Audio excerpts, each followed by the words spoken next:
C'est un fantastique et original voyage dans le temps et la connaissance du monde arabe et musulman auquel nous invite la collection Maury de timbres et d'histoires postales.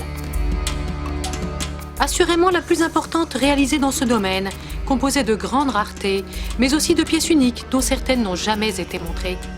Elle couvre de nombreux pays comme l'Algérie, l'Arabie Saoudite, l'Égypte, la Tunisie, le Maroc, la Libye, l'Iran, le Koweït, le Soudan, la Syrie, le Yémen et bien d'autres encore.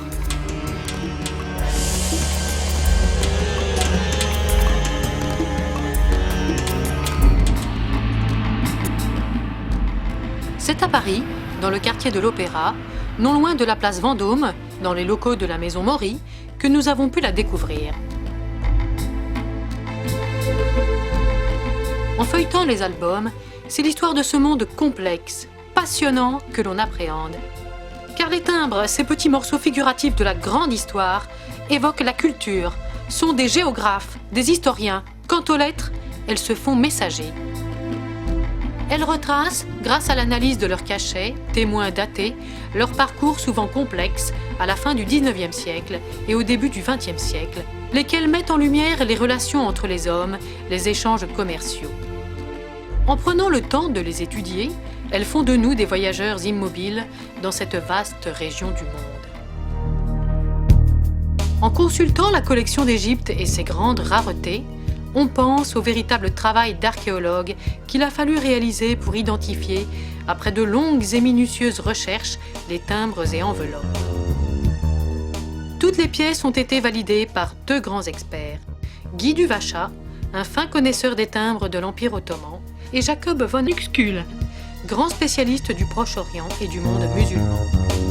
Après plus d'un an de travail, ils ont évalué la collection Maury, contenue dans plus de 12 000 pages d'albums, à 350 millions d'euros.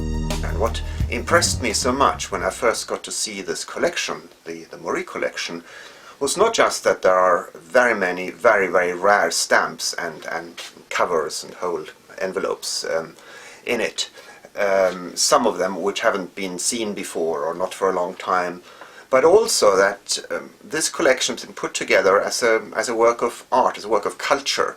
There are very many envelopes here, covers, postcards of great historical interest, and this, I think, is what is, you know, in many ways quite unique. It is a collection of history, a collection of culture of the Islamic world, of course, you know, specializing in the Middle East, but also looking at a number of other Islamic countries. And it has, I mean, I'm sure it would be impossible to put together something like this now. You know, the area is getting more popular, and the size of this collection is actually, you know, quite remarkable, with the number of highly unusual letters. Pourquoi des lettres peuvent-elles valoir plus de 200 000 euros?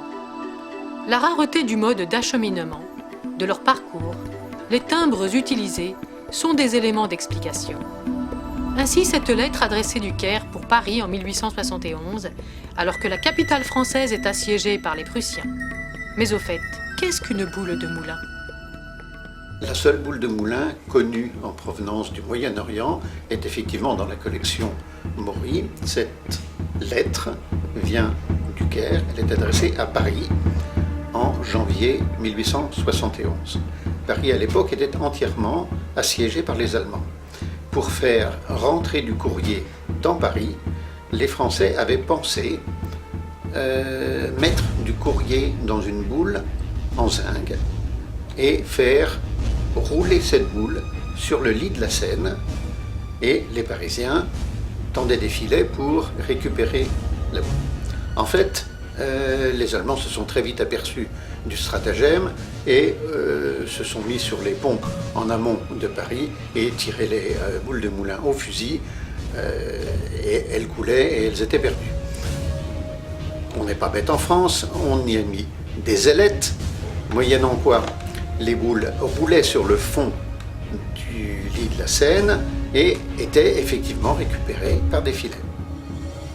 Pourquoi moulin? Tout simplement parce que tous les courriers en provenance de France ou de l'étranger destinés à Paris par les boules de moulin était centralisée à Moulins. Toujours durant la guerre de 1870, cette lettre, qui mériterait de figurer dans un musée, adressée par Ferdinand de Lesseps, le concepteur et le maître d'œuvre du canal de Suez. Il se trouve alors à Paris en 1870, un an après l'inauguration du canal de Suez. La capitale est assiégée et le rare courrier part en ballon.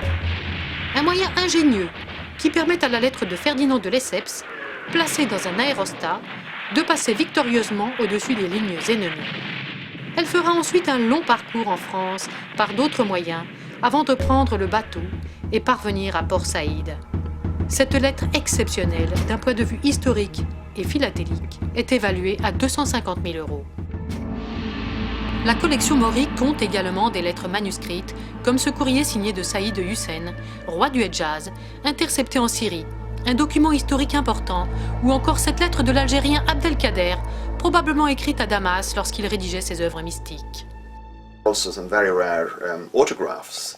Here, for example, of Mehmet Ali Pasha, the Grand Vizier of Turkey, signed from 1856. There are also two letters from Abdelkader, who was a very important, historical figure, a general defending Algeria against France. And there's one letter he wrote from Algeria, and there's another letter he wrote while he was a pilgrim going to the Hajj, on the Hajj in Saudi Arabia, sent from Taif in 1863. Again, unique pieces. Les premiers timbres spécifiques au Hedjaz datent de 1917 et auront cours jusqu'en 1925. La collection compte un ouvrage dans un état de conservation exceptionnel, décrivant les premiers timbres de l'émission de mai-juin 1917, avec aussi des essais de couleurs et des dessins.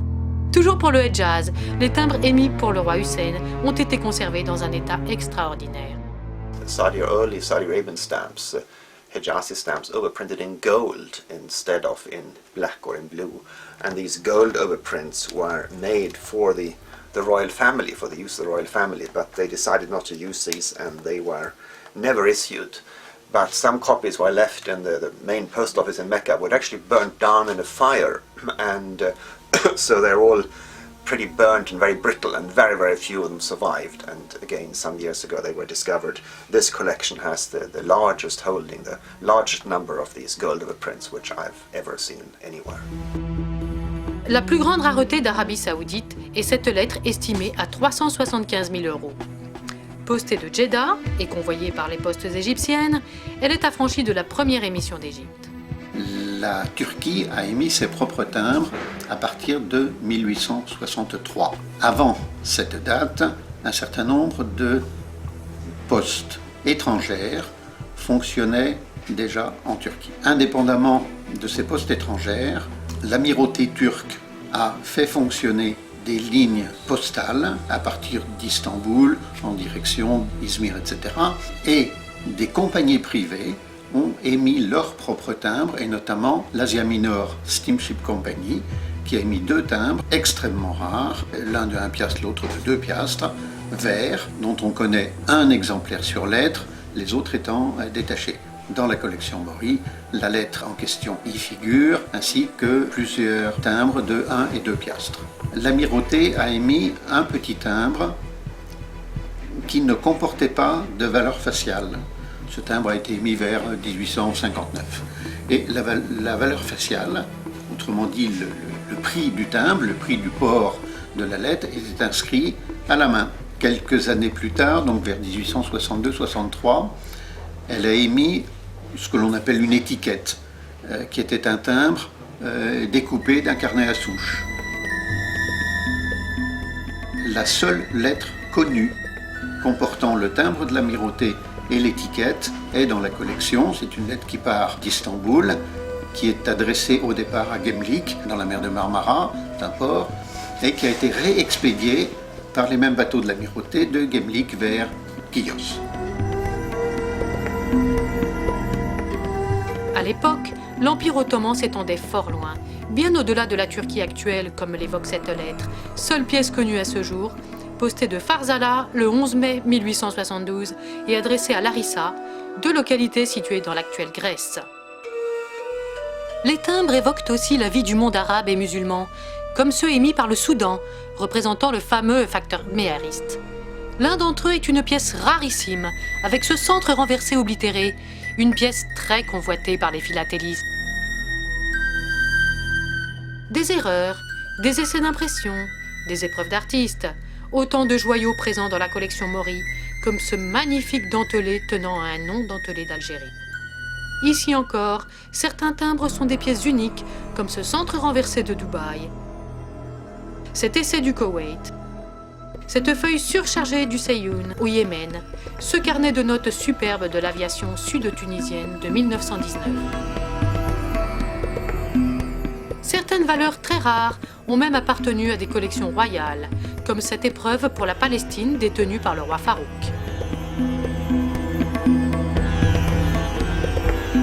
Toute la complexité de la philatélie de la région s'exprime magnifiquement avec cette lettre postée par un pèlerin durant le Hadj. Partie de la Mecque pour Alexandrie, elle est composée d'une triple combinaison avec des timbres turcs et des cachets à date d'Arabie Saoudite et d'Égypte. Une pièce dont rêvent les collectionneurs et qui est estimée à 125 000 €. Now clearly this is a huge collection which it took a long time to value. But a large part of it consists of items which are catalogued. There is a large archive of proofs and other material where you can go by the catalogue value. And in other cases you have auction realizations. You can do estimates based on comparable pieces which have been auctioned and which have been catalogued. So the valuation is based on that. It's what is called an estimated catalogue value. What would these items cost if they were catalogued? Which clearly some of the rare and unique things are not. But I think it's also important to mention that this is an area of the world which is still surprisingly undervalued. Like if you take some of these errors and proofs and compare them with what similar items sell from not just from the USA, from China, from Russia, but even from small British colonies, it becomes quite clear that this is an area which is still incredibly, where the rare items are still incredibly undervalued. I was just looking at an unissued stamp from the UAE, of which just very, very few examples exist, and I valued it with an estimated catalogue value of 5,000 euros. And I saw recently an unissued Chinese stamp sell for about 300,000 euros. So there is, it is quite clear that many of these, especially the rarer items, have not really reached their value. And if somebody sat down and looked at the future value of these, they would get a very different figure. Avec la collection Maury du monde arabe et musulman, c'est toute sa culture qui s'exprime dans son infinie diversité. La mémoire de cette vaste région qui se réveille, elle est à sa façon une œuvre d'art, un diamant aux multiples reflets, qui ne manquera pas d'émerveiller les personnes qui auront la chance de la contempler.